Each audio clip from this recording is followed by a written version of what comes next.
Hi guys, it's me again with a new I Am Fun Size for you. First of all, a little order of business. I realized, and it was also brought to my attention, thank you very much, young gentleman who brought that to my attention on the interwebs, that I've not been giving you guys the email address to send me questions to, so not all of you have it. Please send me your questions or your concerns or things that you want me to talk about in videos to Anjali at iamfunsize.com. Not fun-sized, fun size. I am Anjali at iamfunsize.com. That was a little bit of a circular thing. I am Anjali at iamfunsize.com. I am Anjali. Sorry. So anyway, I have actually been struggling with how to broach this particular topic with you guys. It's come up with in so many people's emails, and I feel badly that I haven't talked about it yet because of how many emails it's come up in. And I haven't really figured out how to talk about it because it's such an important thing and I want to get it right. And then I realized you can't get anything completely right. You can only do your best. So I'm going to try to explain to you guys how I feel about this. And I'm not even going to necessarily talk about the questions that have come up so much as the topic. And that is how we use our words. First of all, when I was a kid, I've loved words since I was really, really little. I love the sound of words. I love learning words. I love learning different languages. I love finding out that there is one word in English for something and there are 6 words in English in another language for that same thing. I think words are really interesting. The history of them is interesting.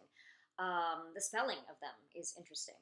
And as I got older, I actually remember talking to one of my teachers and saying, oh my God, no matter how many words I learn, no matter how big my vocabulary or how good I get at writing or speaking, words are still so woefully inadequate for describing what goes on in here and what goes on in here. Like I need more ways to communicate, and we have them. We have eye contact, we have body language, we have our vocal tonation, all of those things. But unfortunately, it seems that not everybody in the world recognizes the power of words. And that's not just the power of words to do good, but the power of words to hurt people and the power of words to destroy things. When they say the pen is mightier than the sword, that's not just a famous quote, it's truth. You can do a lot of damage with your words, and you can do tremendous things with your words. So what I would like to propose today, for anyone who has dealt with being bullied, or being misunderstood, or hearing things from people. And this goes for people of all ages. We tend to use the word bullying when we're talking about younger people, but that's why I'm trying not to use that word. I want to talk about our use of words as a society. Because adults are privy to it too. People have said things to me on the internet where I'm like, I'm not sure that's what you meant to say. Let's have a conversation about it. And they've been taken aback by the fact that there was actually a human being on the other side of that conversation. So I would like to propose that we start looking at our words, and the way we use language as a superpower.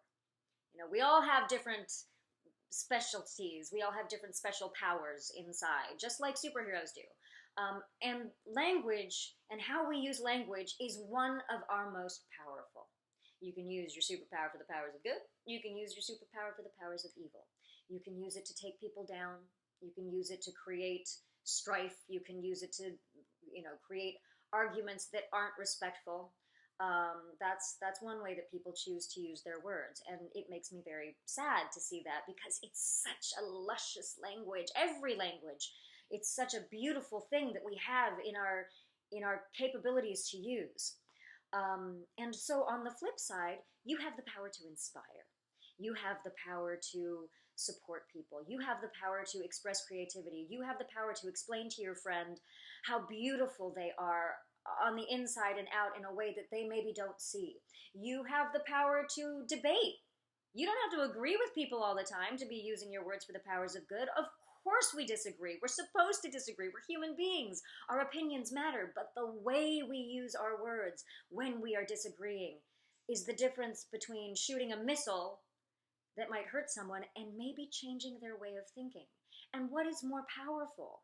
What is the more powerful use? What is the more exciting use of our words than to build each other up, than to build a society where people can actually freely share ideas, where people can help each other out so they're not always feeling afraid, where this person who is good at one thing and this person who is good at another thing can all get together and help each other out because they can communicate that to each other. That to me is exciting. So, whether or not you are on the receiving end of unkind words lately, or you have been perhaps unconsciously been on the giving end of that, I invite you now to recognize that your words are your superpower. And the more you learn about how to communicate and how to communicate in clear and beautiful and functional and constructive ways, the more powerful a person you are and the more good you can do in the world. And that is a better feeling than any bully can ever take away with you, than anyone who, writes something unkind on the internet can ever take from you. I think people really tend to forget, because we live in the age of these gadgets and computers, that there are other human beings on the other side of their gadgets and computers receiving it. And maybe we wouldn't necessarily say the things that we would say online to someone else's face, which is why I like to talk directly to you guys. I can't see your faces. I wish I could, and then we could have a conversation. But anyway, I invite you today to take your words out into the world, take that power out into the world, and do something exciting with them. Whether you write it, whether you post it, whether you say it to someone personally, whether you send someone a greeting card, which not a lot of people do that these days, and it's really, really powerful. There's nothing more fun to me. Well, there are a lot, of course there are, but there's something really beautiful about receiving a greeting card in the mail and seeing someone's handwritten kindness on it. So go out into the world, take your words with you, and do something exciting with them. No matter what's been done to you, you always have the power to do that. You always have the power to create something beautiful in the world. Okay, guys, I'm going to go have the rest of my Sunday and do laundry, because that's a really exciting Sunday activity. And if you guys are enjoying these videos, please subscribe. Please tell your friends about this. Please send me emails with more questions. I'm really thrilled to be doing these with you and for you. And the more questions you ask me, the more things I can talk about. So hope you all have a good day, and we'll see you soon. Okay.